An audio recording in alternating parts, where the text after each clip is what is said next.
Ciao a tutti, sono Greta Personeni e oggi risponderò alle varie domande dell'intervista della pagina Instagram Sicilianaria.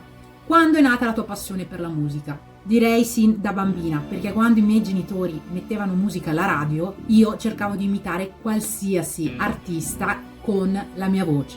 Quindi direi sin da bambina. Quali sono stati i miei studi? Allora, in preadolescenza ho iniziato con lezioni di chitarra acustica, intanto che cantavo sempre. Allora il mio insegnante di chitarra mi ha suggerito di approfondire anche con lezioni di canto. Successivamente ho fatto anche delle lezioni di canto moderno al conservatorio, approfondito delle basi di canto lirico, tastiera e infine, supportata dalla mia laurea in scienze e tecniche psicologiche, ho ottenuto l'attestato e l'abilitazione come canto terapeuta. Parliamo appunto adesso degli inizi. Diciamo che dagli inizi io, oltre a suonare cover, ho voluto provare a creare canzoni mie, però non ho mai avuto una grande autostima di quello che facevo.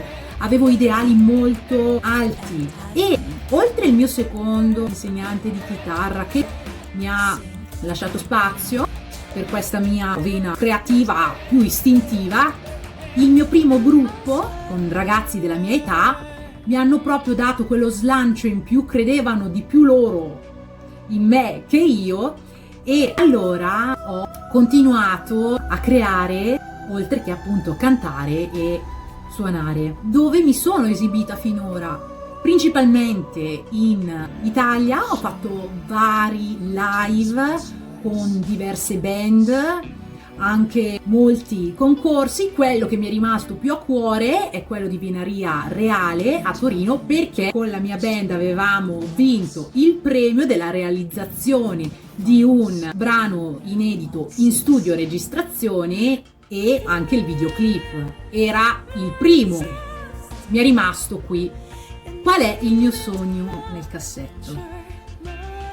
Diciamo che proprio perché nel cassetto mi piace l'idea di mantenerlo segreto e lasciarlo nel mistero. Alla fine, quando si vive veramente, se si segue la propria natura, a piccoli passi, il sogno, quello che ci appartiene, immerso in questo mistero, nella sua magia, si disvela.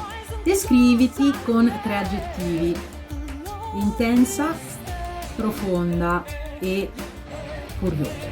Quali sono i programmi per il 2025? Assolutamente creare nuova musica, condividere nuova musica, diventare più attiva nell'ambito della cantoterapia, e il resto lo farò scoprire piano piano.